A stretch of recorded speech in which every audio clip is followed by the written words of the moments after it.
아까 제가 질문을 하나 놓쳤는데 예. 혹시 이제 건물, 디벨롭, 뭐 대수선 하는 과정에서 예. 뭐 시공사나 설계사나 선정을 직접 하실 거 아니에요? 예. 선정할 때 조금이라도 더 싸게 예. 짓는 방법이라든지 그런 노하우 같은 게 있나요? 야, 정말 어려운데 이거는 사실은 이제 싸게라는 이 시장이 정직한 게 예를 들어 뭐 천천히 커피 한 잔을 팔면은 기분 좋게 100원, 200원 깎아줄 수도 있을 겁니다. 근데 이 건물 시장에서의 어떤 비용들은 다 대부분이 억이 넘어갑니다. 네. 최소 몇천 단위일 거고 그거를 뭐 쉽게 깎아서 얼마 싸게 산다, 계약을 한다 그 순간에 좋을 수가 있어요. 근데 다 사람이 들어가서 해야 되는 거고 이 시장이 갑자기 생겨난 시장이 아니고 최소 몇십 년 이상은 된 시장이기 때문에 가치가 어느 정도 반영이 돼 있습니다. 그리고 저랑 거래하게 되는 상대방, 뭐 건설사가 되든 설계하시던 분들은 최소 뭐 몇십 년 이상 저보다 뭐 경험도 많으실 거고 그거를 항상 놓치지 않으셨으면 좋겠어요. 내가 조금 싸게 한다는 건 어딘가에서 분명히 내가 얻어야 될 가치들이 훼손되는 것들이고 깎아야 될 것보다는 뭐 물론 그게 상황마다 다를 수 있습니다. 내가 뭐 어디 창고를 지으면 제일 싸게 무조건 10만 원에 더 싸게 하는 게 답이 될 수 있겠지만 뭐 내가 건물을 짓는다 요지에 좋은 땅에다가 건물을 하나 짓는다 이런 거는 뭐 10만 원, 100만 원, 뭐 1000만 원 아껴서 사업이 잘 되고 망가지고의 수준이 아니기 때문에 네. 어떤 부분을 아껴야 될지 그런 거를 내가 경험이 없는 상황에서는 아끼는다는 게 굉장히 어렵습니다. 그래서 첫 시장에 진입을 하실 때는 돈을 아낀다 생각을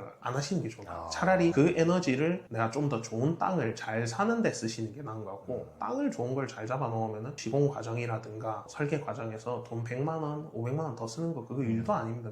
자꾸 그런 부분에 매몰되셔서 이제 자꾸 싸게 지으시려다가 잘못된 업체와 잘못된 계약을 하게 되고 이렇게 되면 진짜 집 짓다 10년 늙는다는 소리가 그런 데서 나오는 거기 때문에 비싸게 하라는 건 아니지만 시장 가치가 반영된 제대로 된 금액을 지불하시고 네. 제대로 배우시고 한 번 지어보시면 그 다음부터는 또 보일 겁니다. 그러면 그때부터는 단가를 아낄 수 있는 부분이 보일 거고 처음에 돈 아끼려다가 대부분 실패하시는 것 같습니다. 그럼 약간 이제 뻥튀기를 당하지 않기 위해서 그 사람을 조금 볼 수 있는 노하우 같은 그런 것도 있어요. 이런 건설사는 위험하다. 이런 거.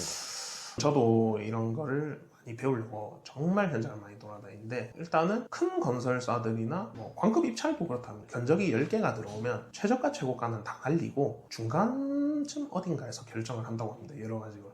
그래서 일단은 무슨 말인가 하면 너무 비싸거나 너무 싼 업체는 문제가 있다. 그리고 싼 데는 왜 싼지 이유가 분명히 있는데 내가 모를 뿐입니다. 그러니까 걸러야 되는 거다. 금액이 다 이야기를 해주는 거기 때문에 너무 싸다 내가 마음이 혹하게끔 뭔가 좋은 제안이 갑자기 나에게 그 행운처럼 어디 남의 소개나 이런 걸 통해 가지고 갑자기 벌어지기는 어렵다는 거를 항상 주지를 하셨으면 좋겠고요. 그러면 이제 금액을 또 비교해보는 과정이 있어야겠지만 또 쉽게 해볼 수 있는 거는 지난 포트폴리오를 잘 확인을 하시는 게 좋을 것 같아요. 저 같은 경우에는 건설사나 업체를 하나 고를 때 항상 이 업체가 해놨던 과거의 현장들을 다 가봅니다. 그러면은 이 과거의 현장들에 있었던 건축주가 있을 것이고 그 사람을 만나보면 이 회사가 어땠느냐, 뭐 추가 공사비는 어땠고, 꿀팁이네. 뭐 어떤 하자 보수에 대한 거는 어땠는가. 보통 등기 때문에 다 나오는 거고, 맞아요. 뭐 상가주택 같은 경우는 최상층에 주인이 살고 있는 경우도 있습니다. 그러면 가서 어떻게든 물수 한 잔 사들고 와서 내 건물에 관심이 있고 좀 배워보려고 하는데 한마디 조언해달라면 기분 나빠하시는 분은 제가 못 봤습니다. 얘는 어땠고 저땠고 이런 이야기들을 많이 얻을 수가 있으니까 이거를 집에서 휴대폰으로 볼 수 있는 방법도 여러 가지가 있겠지만 항상 건설공사나 이런 인테리어나 이런 건 답이 현장에 있으니까 현장을 많이 가보시고 내가 지나온 현장들을 어떻게 해왔는지를 보시면은 어느 정도는 걸러지지 않을까. 정답은 없습니다. 이게 요즘 건설사들이 너무 상황이 안 좋고 이러다 보니까 건설사 입장에서도 잘해주고 싶다고 잘해지는 게 아니거든요. 여러 자금 상황이라든가 시장 상황에 따라서 결국 다 돈이 일을 하는 거기 때문에 자금 사정이 안 좋은 건설사는 아무리 오너가 열심히 하고 잘 해주려고 해도 결과물이 나쁘게 나오는 경우도 있고 하니까 그 부분을 좀 잘 확인을 해보셨어요. 네. 또 중요한 거는 돈이 잘 돌아야 됩니다. 돈이 잘 돈다는 게 하청업체가 일을 하는 거기 때문에 하청업체를 꼭 가능하면 저는 이제 이 건설사가 하고 있는 현장에 있으면 하청업체를 꼭 만나봅니다. 그러면 돈 잘 받고 있냐? 돈 잘 나오냐? 예, 이렇게 해서 한 군데 걸렸던 데가 얼마 전에 B 건설이라 엄청나게 많이 현장을 돌리던 데가 있었는데 제가 계약 직전까지 갔었습니다. 근데 현장을 하나 가봤는데 도급업체가 돈 못 받고 있다. 어음을 주고 있더라. 이런 이야기 듣고 걸렸는데 얼마 지나지 않아서 파산을 해버리더라고요. 돈 자금 흐름이 정말 중요하구나. 여유 자금에 대해서 항상 중요하다는 말씀을 하시는데 그러면 내가 만약에 이제 최종 시공 계약서를 5억짜리 공사를 썼다. 그러면은 여유 자금이 한 얼마 정도 있는 게 제일 좋아요?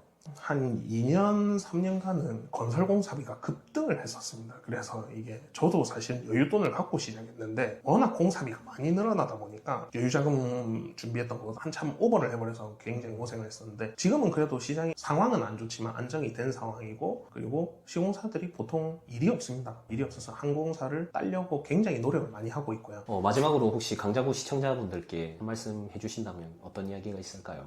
제가 오늘 이렇게 디벨롭이라는 주제로 말씀을 드렸는데 다른 어떤 채널의 그런 분들처럼 뭐 대단히 몇십억 몇백억 벌은 부자도 아니고요. 저도 열심히 하는 사람이고 이 시장이 재밌고 또 보람도 있다고 생각을 해서 돈보다는 이제 앞으로의 경험들 그리고 그런 것들이 중요하다 해서 항상 노력하고 있고 그런 모습 많이 보여드리려고 하고 있는데 기회가 될지 모르겠지만 기회가 된다면 제가 했던 경험들에 대해서 많이 얘기를 해드릴 거고 또 제 경험들이 정답만은 아닙니다. 제 경험이 그 당시에는 정답이 될 수 있었지만 지금은 또 틀릴 수도 있으니까 이렇게 또 대형 유튜버의 강장구님 채널에 출연하게 돼서 너무 큰 영광이었고요. 네, 대형은 아닙니다.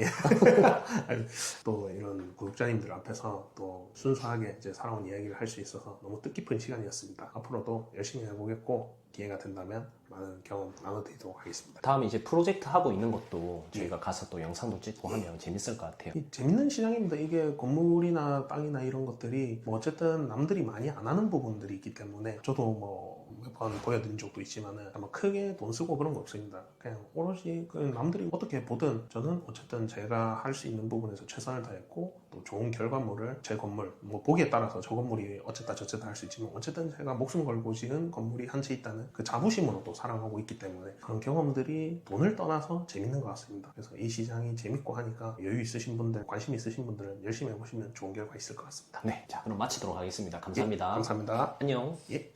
손 한번 들어주세요.